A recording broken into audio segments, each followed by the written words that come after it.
O texto que nós vamos enfrentar hoje, texto do Evangelho, conforme a gente tinha dito ontem. Ontem a gente começou em Marcos, hoje a gente continua em Mateus. Mateus capítulo 27. Lembra que ontem a gente parou ali em Marcos e falamos de Pedro e Judas. Hoje a gente vai ver Judas, já que ontem a gente falou mais de Pedro. Quero saudar aqui também o Perim, João, Francisco, saúdo também a Márcia que está cantando, Edivaldo dizendo amém, amém, amém, e eu convido você para dizer amém também e fazer como ele, preparar o texto. Mateus 27, você pode abrir a sua Bíblia, se você puder aí. Antes da gente ler a Bíblia, nós vamos orar. Como o Edivaldo botou a mãozinha ali, amém, amém, amém, eu convido você para fazer a mesma coisa. Nós vamos ler o texto do Evangelho, Mateus 27, porque nesse tempo de Páscoa aqui a gente está lendo o texto do Evangelho, né? Começamos ontem com Marcos, e agora, ontem a gente leu Marcos 14, hoje a gente vai ler Mateus 27, explicamos ontem que Marcos é a principal fonte, segundo os especialistas de Mateus e de Lucas, e aqui a gente tem Mateus entrando em detalhes naquilo que nós comentamos ontem, e vamos continuar comentando hoje. Duas pessoas estavam diante da cruz de Cristo e foram discípulos de Jesus e tiveram caminhos diferentes, Pedro e Judas. Duas pessoas estavam ali ao lado da cruz de Cristo e vieram cumprir esta profecia messiânica. Um era um malfeitor, porque ele foi contado entre os malfeitores. O outro era um centurião. E eu quero convidar você para que abra a sua Bíblia, Mateus 27. Mateus capítulo 27, nós vamos ler a Bíblia, vamos ler todo este capítulo da morte de Jesus. E depois nós vamos ter a oportunidade de buscar a presença do Senhor em oração. Se você pode orar aí onde você está, ore, vamos orar. O Senhor Jesus fez esse enorme sacrifício por nós, e a pergunta que a gente vai cantar daqui a pouco para orar é exatamente o desafio que o Senhor nos dá. Vamos ler aqui o texto, Mateus 27, você pode ler? Então, Rovena já está dizendo ali o amém, junto com o Edivaldo. Se você puder também, diga aí o amém, coloque a sua mãozinha de oração, diga se você está pronto para orar. Nós vamos ler Mateus 27, eu peço que você esteja pronto para orar. Pare tudo que você está fazendo para a gente fazer essa oração agora.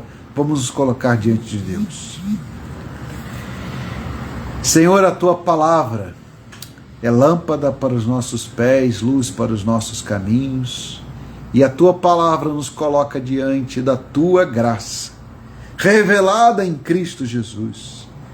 Porque aquele que veio ao mundo para salvar foi levado ao julgamento, porque o julgamento é este, de que os homens amaram mais as trevas do que a luz, amaram mais a confusão do que a verdade, amaram mais aquilo que eram seus próprios projetos, sonhos e desejos, porque estavam cegos e surdos diante da mensagem da cruz, diante da palavra da vida.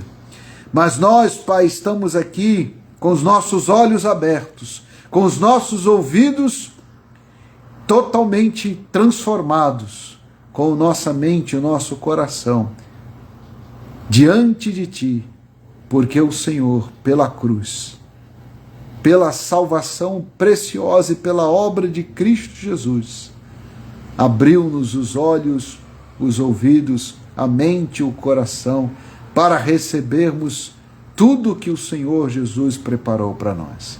E nós te agradecemos por isso. E desde já te bendizemos pela tua palavra, pelo teu poder, pelo teu amor.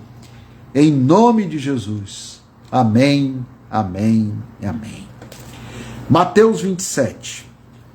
Mateus, assim como Marcos, coloca ali alguns dados. Em Marcos a gente vai sabendo hora por hora, viu? Se você quiser, lá em Marcos 15, você pode comparar, pedir para você ler Marcos nessa semana, né? Espero que você tenha lido. Mas lá em Marcos a gente tem a cronologia, os dias a partir do domingo de Ramos, e aí a gente tem aqui em Mateus esse texto que complementa as informações de Marcos. Mas em Marcos a gente tem ali, de hora em hora, sabendo que logo pela manhã, conforme está lá escrito em Marcos 15, o Senhor foi levado ali para a cruz. E aí Marcos ainda diz o que acontece por volta do meio-dia e depois o que acontece às 3 horas da tarde. A gente vai deixar o dedo aqui em Marcos 15, mas vamos ler Mateus 27. Se você pode fazer como eu com a Bíblia aqui, ó, coloca Marcos 15 com o dedo lá marcando, Mateus 27, sabendo que Mateus escreveu no ano 70 depois de Cristo, baseado no Evangelho de Marcos, e que eles conhecem o texto e se conhecem.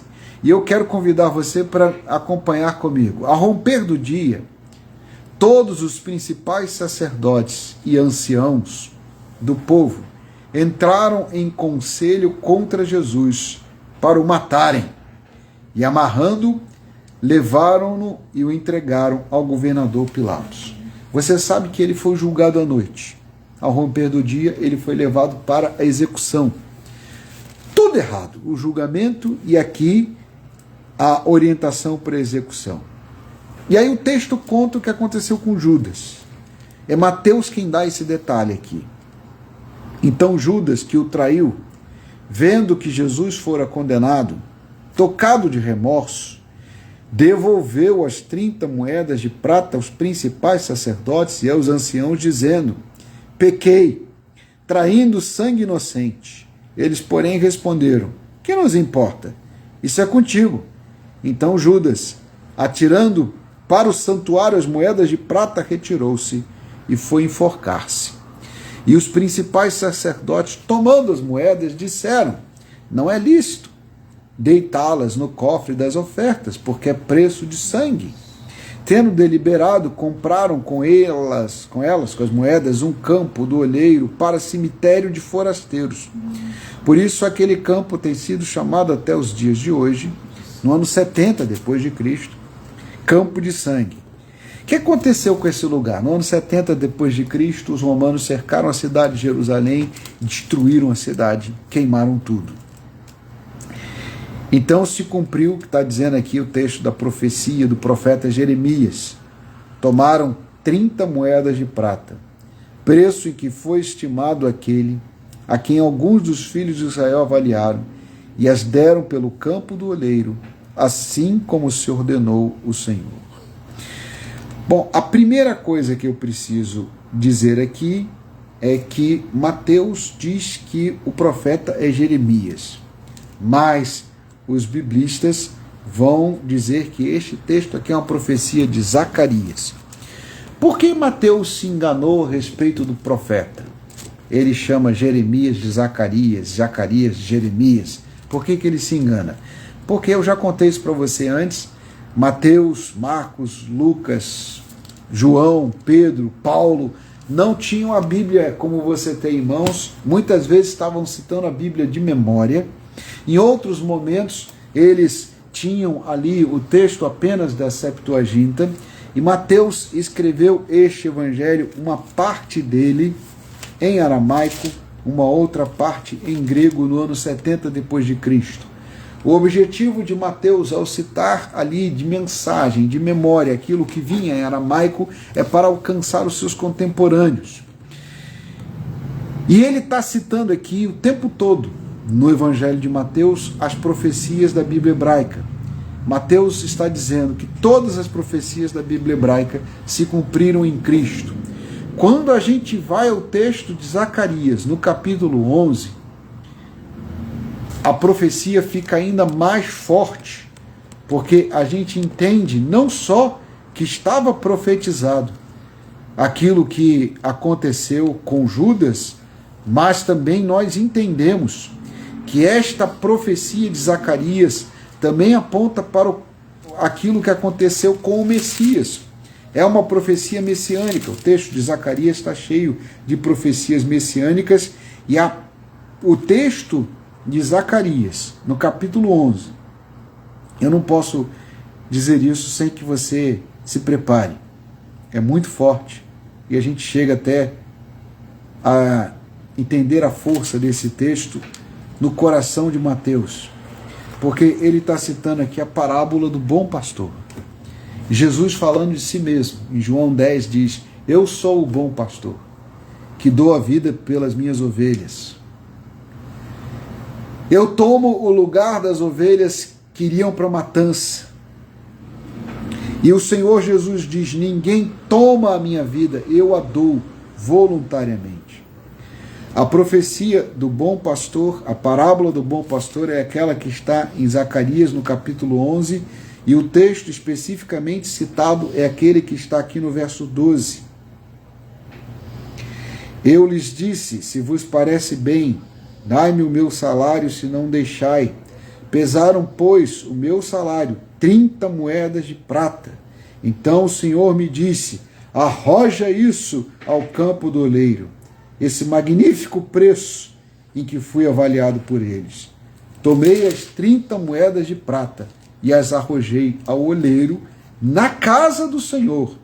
E então quebrei a segunda vara, chamada união, para romper a irmandade entre Judá e Israel. O texto de Zacarias 11 diz que o Senhor quebrou a vara da união de Israel. O texto de Marcos 11, de Marcos 15 e de Mateus 27 mostra esta profecia se cumprindo. Marcos e Mateus provavelmente conheciam a profecia, e o número da profecia chama atenção, porque cada detalhe na vida de Jesus é profético e profetizado. Ele foi avaliado em 30 moedas de prata. E o profeta está dizendo: vejam que magnífico preço. 30 moedas de prata por uma pessoa. Jogue isso fora. Isto foi jogado pelo próprio Judas na casa do Senhor, no templo, conforme estava profetizado, conforme estava ali escrito na parábola do bom pastor de Zacarias 11. Então, por que eu estou dizendo para você que isso é muito forte? Porque isso está dizendo, inclusive, qual é o valor que os homens deram para aquele que é a própria luz, a verdade, a justiça e a vida. A vara da união que se quebrou mostra aqui que Israel perdeu a bênção do Senhor ao vender a sua primogenitura e a sua bênção por 30 moedas de prata, o preço do olheiro, do campo do olheiro. Aquele que era maior do que o mundo inteiro foi avaliado por 30 moedas de prata. Se a gente olhar para esse texto, a gente também percebe o que eu já falei ontem, quando a gente estava na live, que quando Pedro se dá conta de que ele traiu o Senhor, Pedro chora amargamente, mas ele lembra-se da palavra de Jesus e volta-se para o Senhor.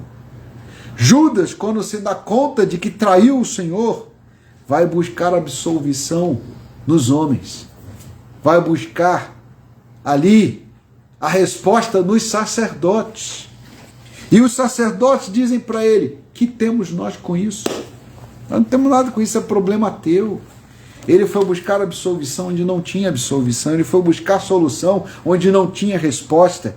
Eu vou dizer de novo hoje o que eu já falei ontem.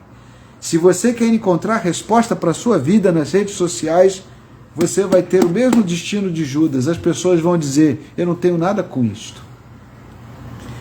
As redes sociais, os sacerdotes deste mundo, os sacerdotes humanos, as opiniões humanas não trazem absolvição, só trazem condenação e desespero. E vão pegar esse valor das 30 moedas de prata, e vão pegar o valor da sua agonia e vão vender. Se você quiser solução, não seja como Judas, seja como Pedro, que ao saber que tinha negado ao Senhor, lembrou-se das palavras do Senhor. Se você tem Bíblia em casa, está em agonia, está em angústia, Eu vou dizer uma coisa paradoxal. Estou aqui numa live, numa rede social, mas eu vou dizer, feche a sua rede social, abra a sua Bíblia. Pare de ficar correndo o feed e buscando respostas e vá ler a sua Bíblia. É a palavra do Senhor que curou o coração de Pedro. Não foram as palavras dos homens. Pedro, depois de ter negado ao Senhor, lembrou-se da palavra de Deus e chorou amargamente diante de Deus, diante da palavra de Deus. Judas foi chorar diante dos homens. Você já viu o que os homens fazem quando alguém abre o coração e fala das suas dores e das suas lágrimas nas redes sociais? Você já viu os comentários das pessoas? São até piores do que aquilo que os sacerdotes disseram para Judas. Eles disseram, isso é problema teu. Mas as pessoas condenam, julgam e tripudiam em cima daquele que está sofrendo. Não seja como Judas. Não vá buscar nos homens as respostas que só Jesus pode dar.